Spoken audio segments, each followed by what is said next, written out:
Hello, and welcome to the Self Project podcast. I'm your host, Christy Martin, and I'm a life transformation and human design coach who supports others on their own personal growth journeys. This show is all about rediscovering and reinventing who we are, and we are going to talk about it all. From wellness, spirituality, self-empowerment, energy, self-realization, sobriety, mental health awareness, literally anything that can help us along on our own self-project journeys. So let's dive right in.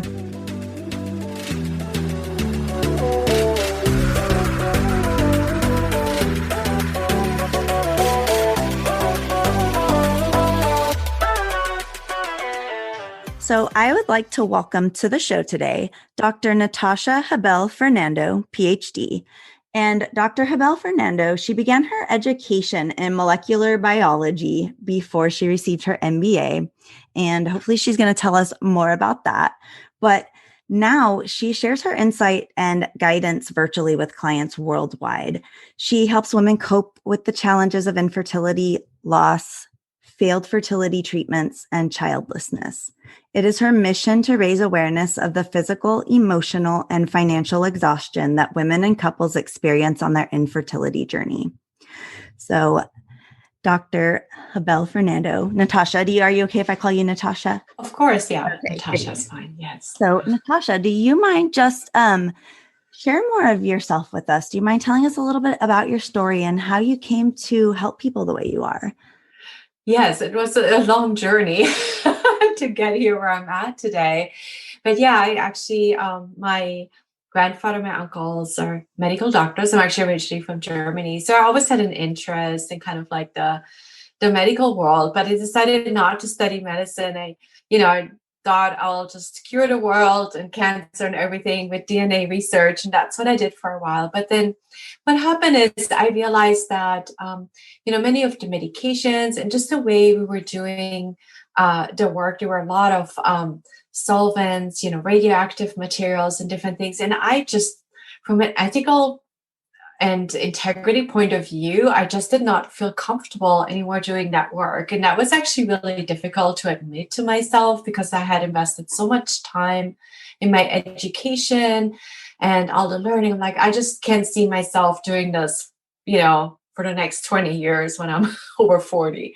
And so that's actually how I started to, explore what else can I do. And there was this international MBA program from Clemson University in South Carolina, actually, that I did in the mid-90s. And so what happened is that's where I met who is now my husband. We've been married for 25 years this year. And we decided to settle in the United States. So he's actually from the Philippines. So we decided to come here, neutral ground, and, did all the different paperwork and different things. So we ended up here. And so that's actually when, the journey kind of started because we really wanted to have children right away and we didn't get pregnant. And so we kind of started a little bit of the infertility journey and different things. And, I just didn't really acknowledge it at the time. I just kind of moved forward and focused on my career and further studies. And so during my infertility struggles, I had actually experienced acupuncture,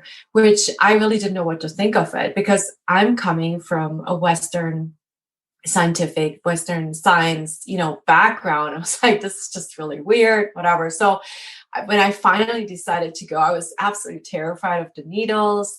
And so I had a really great acupuncturist who got me more comfortable. And I didn't continue the treatments. And like I said, I never did get pregnant, but I felt amazing. Every time I had the acupuncture, it was just something was happening in my body, which is really interesting, but I couldn't explain it, right? So, years went on and I just, focused on, again, my career. I did a lot of sports and different things. And I had a lot of moments where I felt extremely sad and I was grieving, but I couldn't really talk to anybody about it because I didn't know anybody else who did not have children, not by choice. And, I couldn't talk to my mom about it. She wouldn't really get it. My friends wouldn't get it. And every time I would meet a woman who did not have children, then I would find out she didn't want them. So it's like, I guess I must just be the only person in the world that has these moments of really a terrible sadness. For example, seeing my nephews grow up, like after a few years, I hadn't seen them and just realized all this lost opportunity, this lost time. It's absolutely terrible to deal with that. And I couldn't really also share that too much because people just didn't understand it. And my husband's very supportive, but for him, I think it was just a little bit of a different journey. I know he also misses it a lot, that we don't have children. But so what happened is just kind of, I put it like in a little box inside my body and just kept on doing what I was doing. And so I had a moment in my 40s where I decided, you know what, because you don't really have, a legacy. You don't have children. You have to pay like college for or something like that. And I was like, you know what am I doing actually every day? What am I really working for? How do I make sense of my life? And I decided to go back to school and to become an acupuncturist and study integrative medicine in the holistic field, in the quantum medicine field. And it was just fascinating. It was just such a new world for me. And I just loved it. So I just jumped in there with both feet. I graduated in like record time, valedictorian, opened a clinic, super successful. I mean, just like this, super successful woman from the outside in, right? And I still had those moments sometimes when I was still feeling really sad and I was not understanding why I couldn't get like over it. But then what happened is that I was really burning myself out. I was the one who was treating patient, was telling everybody, what to do, how to eat, and how to live healthy. And I was so exhausted. And I didn't even ask for help. And I got to a point where I just had to kind of face it. Like I could not compensate whatever, maybe some old beliefs and the overwork. I couldn't compensate that with natural remedies and vitamins and this and that. It just didn't work. My body just said, that's it. You got to look at things in a different way. And then I did, some of my practice, I was just a very small acupuncture practice now. And I focus more on the online coaching aspect of it. And I have to be very aware of where my energies go. But what happened once I had more time, I really realized, what is this? There's this one thing I just can't get over it. And what is it? And then I had this aha moment where I realized that, 20 years earlier, when we went to one to our infertility doctor's visits, and it was just something they told us about, how my husband and I were interacting, at a physical level, that would not be successful to have children. And I remember that I was never the same person after that visit. What happened is that, my husband is my soulmate. I'm like, how can this be? It's like, it's the most normal thing in the world to have children. How can this not happen?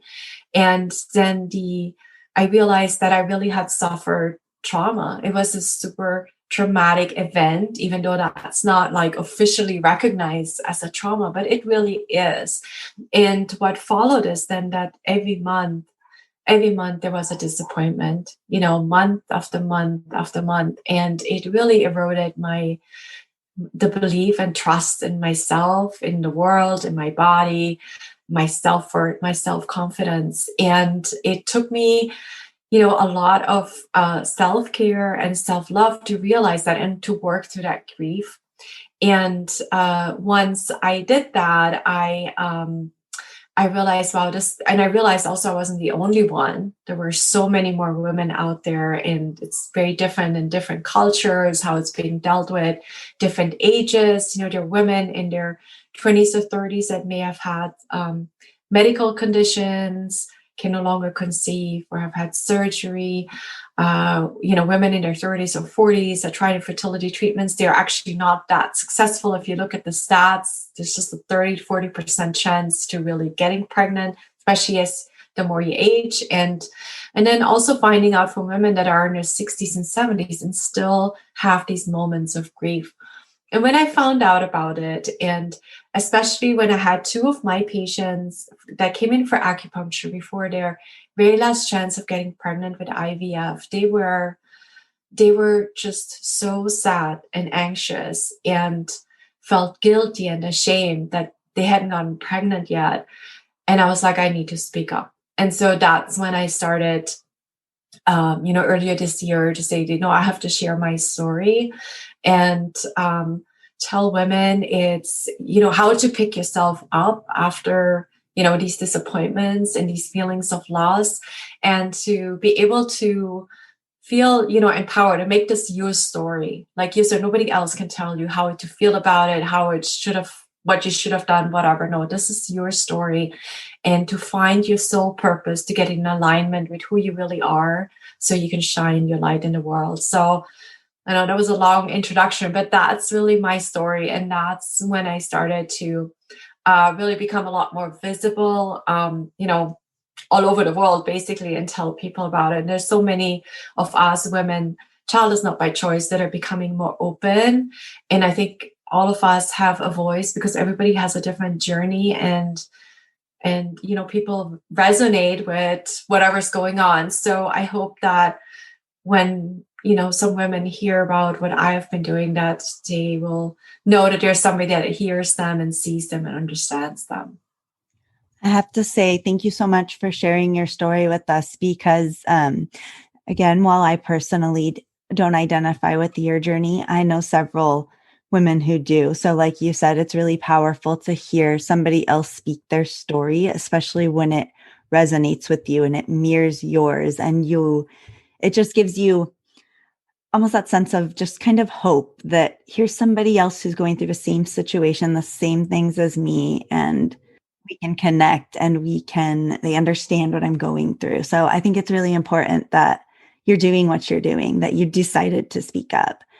And I also want to say the fact that you acknowledge that you went through a trauma, like, you said maybe some people wouldn't view that as a trauma, going through infertility treatment and going through the emotional.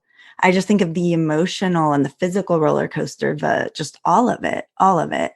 I think it's really important that you acknowledge that, yes, that is trauma. So if you are feeling that, if you are in a similar situation and you're having these feelings crop up later on and you think, why haven't I dealt with this? Or why is this still popping up for me? Right here, it's important to acknowledge that, yes, it is a trauma for you, or it very well could be. Yes. And in fact, there's two things I would like to mention. First of all, it's a very isolating experience, if you go through that, because I try to open up to, some therapists I went through, acupuncturists, hypnotherapists, and some of them were childless, but they could not understand. Everybody has a different level of sensitivity. And some of them, they're like, just the way it is and move on. But some, I think, especially highly sensitive people, it's just very, very traumatic, and it's so difficult to move on from that. And so it's such an isolating experience because, so often I would go to family events or friends gatherings, and of course everybody talks about their children, which, of course they should, but it's a very sad thing if you just sit there and you're like, you try to bring the conversation back to personal things, maybe, hobbies or movies they have there, things they have experienced. And then after one sentence, it reverts back to a children, something. And it's very isolating. And the traumatic experience, it's really an outsider looking in could never tell this was a traumatic experience. And again, that's why we need to own our story, because nobody can tell us, oh, this is not really a traumatic experience, because that's what I got, like, so it's not a big deal. Look at all the freedom you have. Look at this, look at that. Yes, there are a lot of perks, if you want to speak in that way, but it's just you can't tell anybody else how to feel and how to interpret something. So I think it's very important to acknowledge the feeling of pain or loss that we have experienced, and to honor that, to make that part of who we are, because very often we tend to shy away from it because it's kind of like a sign of weakness, or maybe it's embarrassment, again, because we're looked at, as a woman, one of the things that should be like a no-brainer, right, is getting pregnant. So it's like everybody else can, why not me? So it's a very multifaceted, multi-layered situation. And so you're a holistic health practitioner. So are some of the things that you do, did you try some natural remedies at first? Like you said, you tried acupuncture for pregnancy. Yes. Well, when I went through my infertility journey, so I got married in the mid-90s. So that was really like before, Facebook groups and the internet as we know it. So there wasn't really that much information out there, and I was not aware of the holistic medical field. I have to be honest with you, because for me, everything was done in Western medicine terms. For me, acupuncture was like probably as far as I could have gone, it's like it just didn't exist. The only organization I knew of was called Resolve, which still exists. And it is, the kind of like support for men and women that suffer, from childlessness. But I never really went to any of their meeting. I felt like it was too, it's a strong term, but kind of like a pity party. I wanted to meet a woman that had gone through that and could share with me her experience. And so that's what I'm doing now. So I'm going to be 55 next year. So when I talk to the women that work with me, that are in my Facebook group, or that see me online, I can talk from a different perspective. And I don't talk from the perspective from somebody who still tries to sell them on some hope, because yes, but also to, what to do if those dreams just don't become true, and it's not the end of the world. It can seem like that, but I see very often there's other, support groups where women really vent about, their situation, and I can totally sympathize with it, but I don't think it does us any service or to the world if we stay at such a low vibration, but they also need to hear a different message. And that's what really prompted me to also be more vocal and to have like a Facebook group where I just offer some, changes perspective, some insight, and like how I would respond to something or react to something, what was my experience, because I think that will help them see how they can do things so they can shine their light, right? Most definitely. I love that you created what you wanted. I love that you saw the gap that, you wanted other women to talk to who had the same experience as you. And so you just created that so that you could be that light for other women. Yes, I felt like it was important to not stay stuck in that kind of level of victimhood, right? Because, every human, every life experiences, setbacks, and we experience them as setbacks because we have certain expectations. Not that they're right or wrong or anything, but if we keep on looking at setbacks under the lens of the expectations that we had, it's just difficult to move forward. And so, yeah, I just felt like it was important to provide something that was an uplifting experience, an uplifting sounding board, so to speak. Yeah. So like when you were like, then you said it was time to move forward, you knew that it was time for you to do something a little different, maybe have a different perspective. So what were a few of the things that you did, or maybe a few of the things that you just recommend like tuning into, tapping into to begin that kind of moving forward journey? Yes. So for me, actually, the moving forward, to be honest with you, I was basically once I kind of turned 50, that's when I realized, you know what, I don't think this is really not going to happen, because I was still having my periods every month, right? Or a little bit more irregular. But you know what, every month there was this little glimmer of hope. And now when I look back on it, I thought, well, if I would have had an understanding and acceptance sooner, I think I would have dealt better with it. So I feel like that moment of understanding and acceptance, I think it's better to have that earlier than later. Because what happens is this feeling of like, oh, I don't have children will never go away, because by the time you are a little bit older, midlife, 40s, 50s, your friends will have, grandchildren or, maybe children you were babysitting, they're having no children. So it's just a continuous reminder.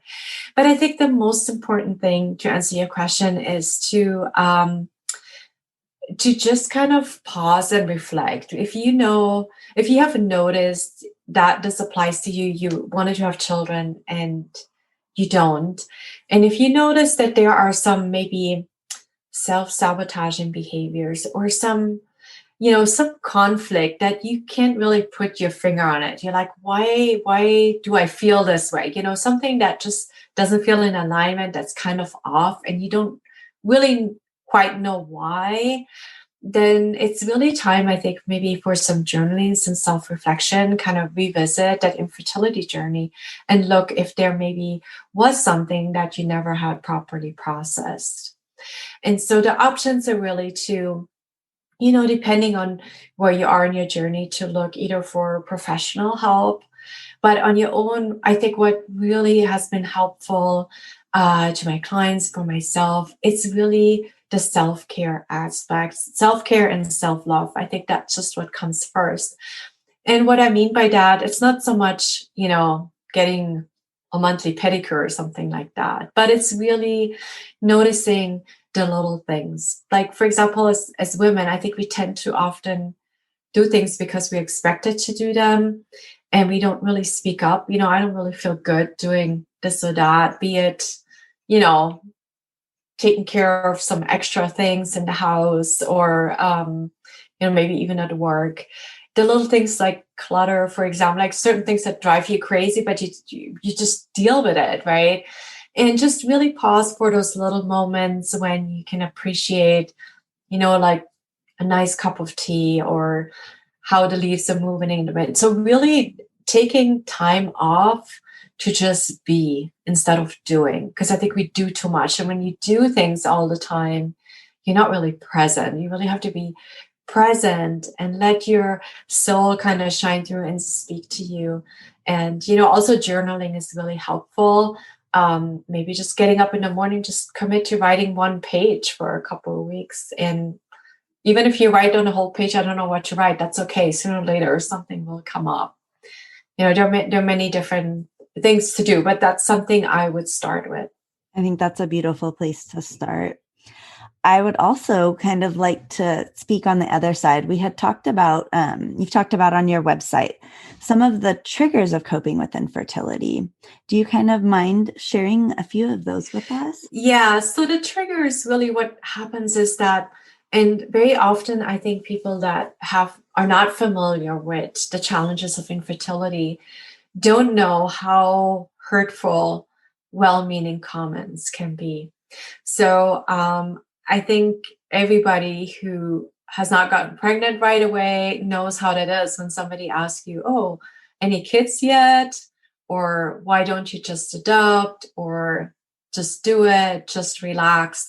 These comments are super, super hurtful. And they really have, remind the woman to go through that traumatic experience over and over again. So my suggestion is to anybody who's listening who is not in a childless, not by choice situation, is to just be there for the person. There's really nothing you can say to make her feel better. Unfortunately, there isn't. And, even like, something that worked for somebody else, you don't know how hard they tried. You just cannot imagine how many sacrifices and how much heartache a woman has gone through that suffers from infertility. Unless you have experienced it yourself, you have no idea how difficult it is. So the only thing you can do is just be there, for a hug, or to, maybe cook a nice meal together and just be there, but don't try to offer advice because believe me, they have tried it all and seen it all. So, yeah. That's wonderful. Thank you for sharing that with us, because like you said, those of us who are not childless, that's a great way for us to maybe approach that conversation, because I know many of us can be very well-meaning or very just, wanting to show our support or our interest. And yes, and right along those questions like, oh, what have you tried? Have you tried this? And what about that? I have a friend who tried this. And so I really like that you're making us aware that be cognizant of her, and that she probably has tried all the things. She probably has heard all the advice. Like just be there to support, to listen.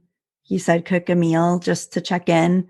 So I really appreciate that you share that with us, because I know myself, I can get caught up in being well-meaning and, Yes. And I remind, my clients when they get super upset about it, it's really coming from a place of caring from the other person and a place of, kind of ignorance. I mean, you're just not aware of it. And so not to take it, personally, although, obviously we do. And another thing that can be really, really triggering right now, it's the holidays. It's like childless women or couples, we think about family times. We don't have kids that are excited to get gifts. We think down the line 20, 30, 40 years from now, who's going to take care of us when we're older. We think about, we see all the different holiday family pictures mailed to us on Facebook, and we don't have that. And sometimes, Christmas parties, like in my husband's family, they always have something at the zoo or botanical garden. It's open to all the families. It's just a constant reminder of what we don't have. And so it's just something to be aware of. And believe me, all the women that are childless would love to be happy for, when, let's say, their sister or best friend becomes pregnant, or be happy when there's a baby shower, but it's just really, really hard. So just be patient with those that are going through the infertility journey, and just be very gentle and kind. Yes, I'm glad that you brought that up as well. If you are having somebody that you're close to that, like you said, you're pregnant maybe, and maybe they're not excited for you, or maybe you're like, why aren't they, excited for me, or why aren't they happy for me? Why aren't they interacting with me? Just like you said, keep in mind that they have all these things coming up for themselves too, that they have to work through. And like you said, give time, give patience, give care while they kind of work through that. So I'm really glad that you've brought these points up for us, for those on the other side who, have children and maybe have somebody that they know who has been unable to, or has been on a fertility journey.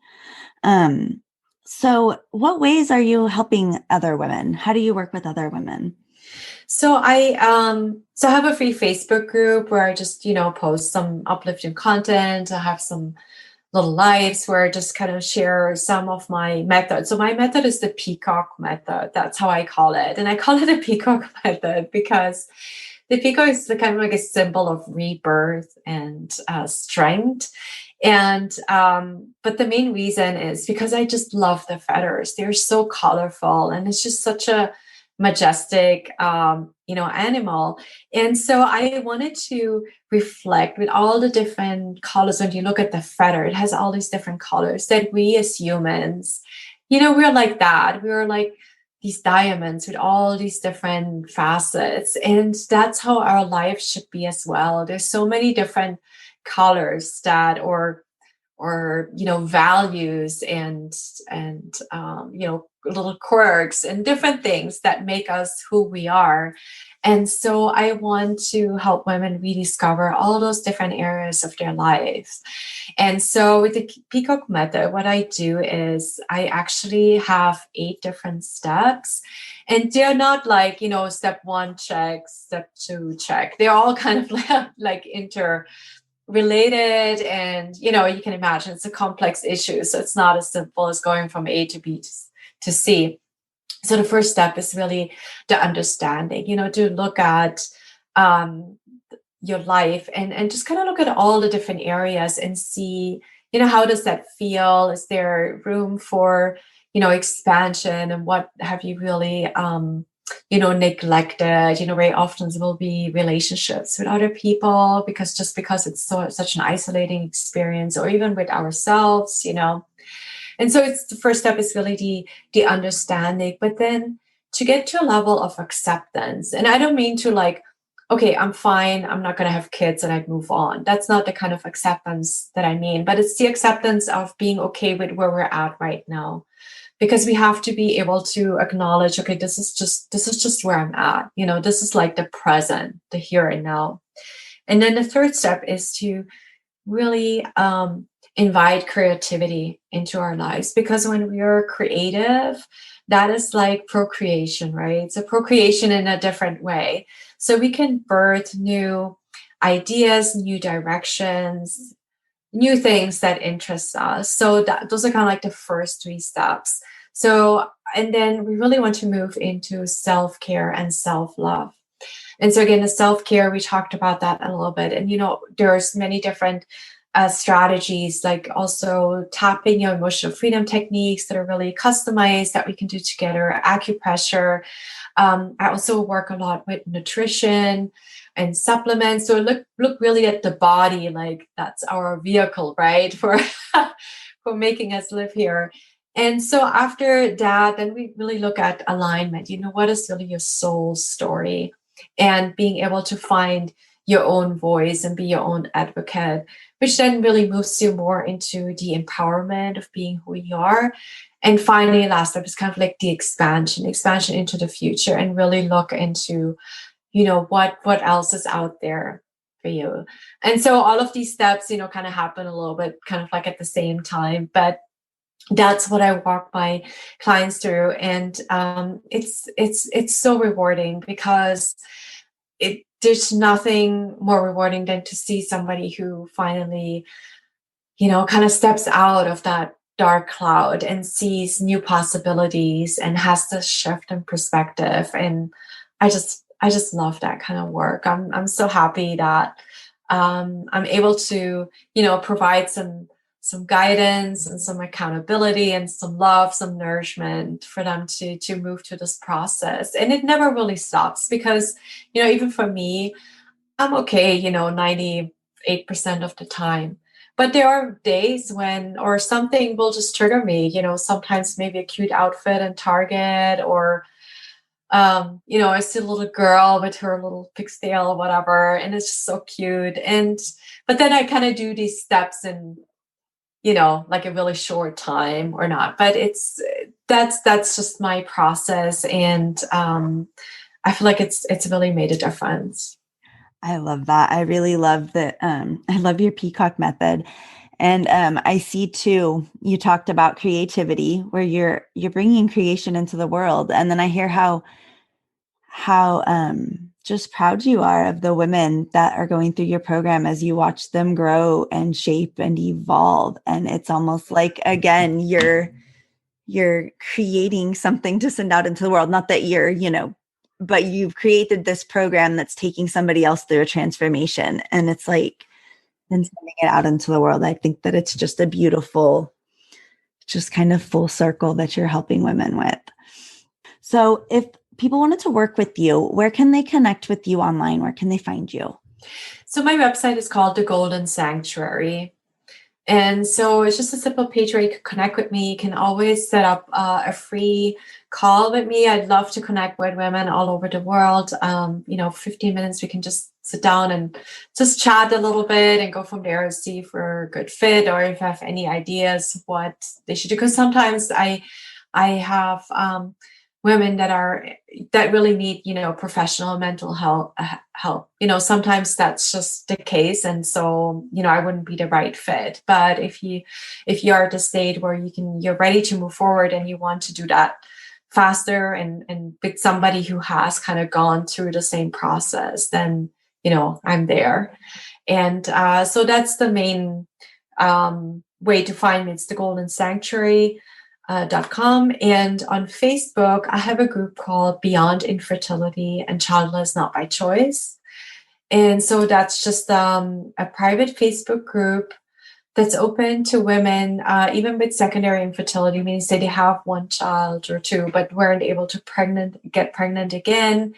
And so it's a very relaxed group, and we just kind of share sometimes some triggers, whatnot. And I usually, guide the discussion based on, some of the points of the Peacock Method. And yeah, so that's how I can be found online. Yeah. So everything will be in show notes as well. You'll be able to go down and click right on that to go find Natascha. So did you have anything else that we didn't cover that you thought might be good for somebody to hear, or any closing thoughts? Let's see. We had a good conversation. Just shine your light. So I want to thank you so much today for being on, Natascha, and for speaking to us about that, because I feel like anybody listening to this episode should be able to relate, no matter what side that you are on, whether you are, like you said, childless, not by choice, and you're going through your own maybe infertility journey, wherever you're at on that. Or if you're on the other side where you do have children, maybe you do know somebody who's going through an infertility journey. Maybe you don't yet, but you still can take some really great points from this to understand the other person's point of view. And again, understand how to approach them, how you can help, how you're not helping. Yeah. You know what? It's so interesting because I had a podcast with, where I talk kind of like more about the wellness thing, because I do that still, but it's not really where my passion is. And so we talked about the infertility thing. And then she said, and she's probably in her 60s or 70s. She's like, oh my gosh, she said, you have to come back on my show, she says, because my daughter-in-law asked, any grandkids yet? And she got really upset at me, and I didn't know why. And then my son told me not to ask, those questions, but I didn't know why. And so we're going to do a whole episode on those triggers. And that's a really important point too. That kind of popped up one other thing for me before we close out, that maybe you don't want to say anything if you're going through that infertility journey. And so the other people's well-meaning comments of like, when are you going to have babies? Because, I've heard other people be asked that, like my sister's been asked that, I've heard other people. And so maybe we could just get away from asking that altogether. Because like you said, maybe they don't want to share what they're going through with you. And then you asking all those questions is triggering. And then you wonder, why are they upset with me? Yeah. And it actually reminds me of my cousin. We're not that close, but his wife, I didn't know they went to fertility treatments many years ago. And all I heard, because we don't live in the same town, all I heard is from my mom, her sister said, yeah, I don't know. She keeps on gaining weight. I don't know. I told them they have to stop eating. She's getting too fat. And then I was thinking back, and this was like 5 years ago or more. And when I found that out last year, I was like, and they haven't been close ever since, because my cousin used to go to his mom all the time. And I'm like, I wonder if they may not even know that that's why she got bigger, because of the hormones, and they didn't get pregnant. So I wonder, I never really had that conversation, because my cousin actually had that conversation with my husband. I didn't even know about it. So I was like, yeah, who knows? Who knows if my aunt might not even know that that's what happened. I think that's an important point, that we never really know what's going on with anybody. No, we don't. Yeah. Yeah. Compassion, kindness. If somebody does not want to talk to you about something, then no, maybe we could get away from asking that altogether. Yeah, because we're so used to it. I mean, I'm almost at a point where I ask it because people almost expect. That's an interesting observation. Think about, like, what other approach can we get away from that? Yeah. Anyways, I want to thank you again so much for being here, sharing with us. This episode was great. And I feel like so many people are going to be able, again, to benefit from this, no matter which journey, which story is yours. So, well, thank you for having me. I really enjoyed it.